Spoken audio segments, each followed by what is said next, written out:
माऊलींची पालखी झाल्याशिवाय ती गाय सुद्धा मोकळी होणार नाही।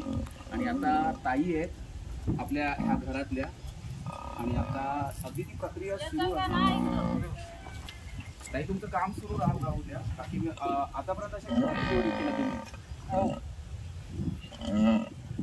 ही गाय निवडते असं म्हणतात की एखादी गाय किंवा तेव्हा बाईच्या फोर्सने बाळाला जन्म शक्ती खर्च करावी लागते आणि सगळ्यांची चालले आणि काय तुम्ही बघू शकाल योगायोगाने आम्हाला ही प्रसूती दाखवण्याची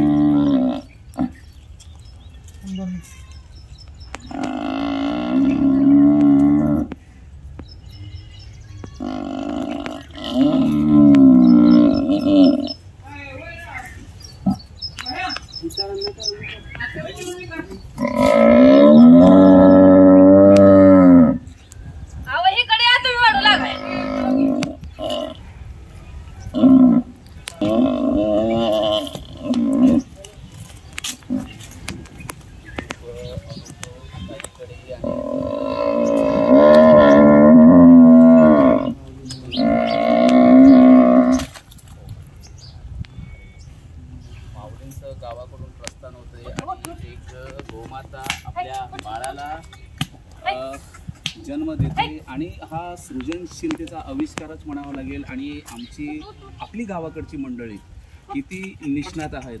म्हणजे आज हल्ली कुठली डिलिव्हरी म्हटलं तर पहिलं आपल्याला डॉक्टर सीझन करायला सांगतो, पण फक्त 4 ते 5 मिनिटांमध्ये ही त्या गाईच्या गोमातेच्या प्रसूती वेदना त्या ताईंनी दूर केलेल्या आहेत। आता बघूया ती पुढची प्रोसेस ताई, आता बघूया हे सगळं अस्खलित, पण अस्खलितपेक्षा म्हणजे अगदी हात आहे त्यांचा त्याच्यावर आणि बाजूला तुम्ही लहान मुलं बघत असाल अगदी काही म्हणजे अगदी निरागसपणे त्या दृश्याकडे बघत आहे।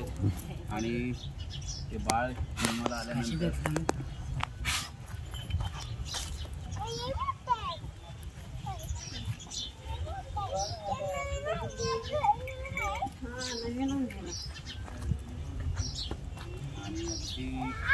आल्यानंतर ती गोमाता आपल्या आता ती तुमची वासरू काय आहे म्हणजे काय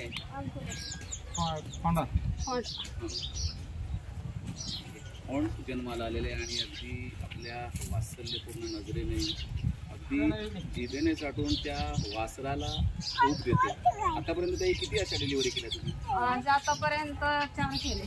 म्हणजे असं काही कधी डॉक्टरांना बोलावायची वेळ आली होती? आडवं आलं तर डॉक्टर बोलवायचा, पण तेवढ्या लवकर डॉक्टर येतो का?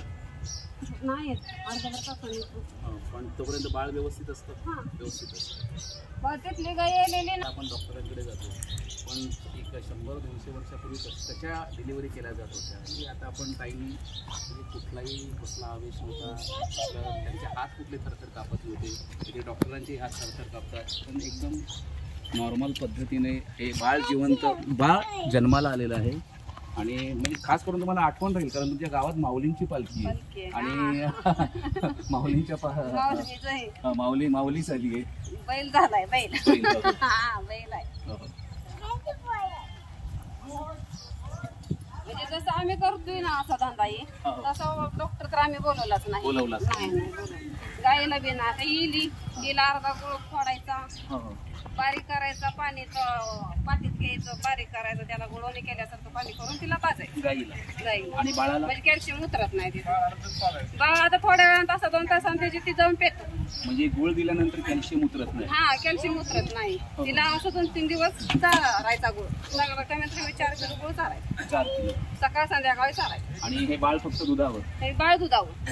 आता उभं राहणार? आता तासा भरण संध्याकाळपर्यंत पळतंय, संध्याकाळपर्यंत पळतंय।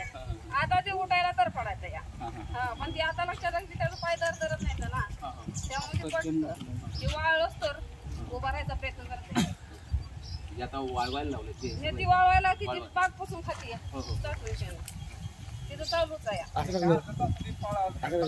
पळायला लागेल।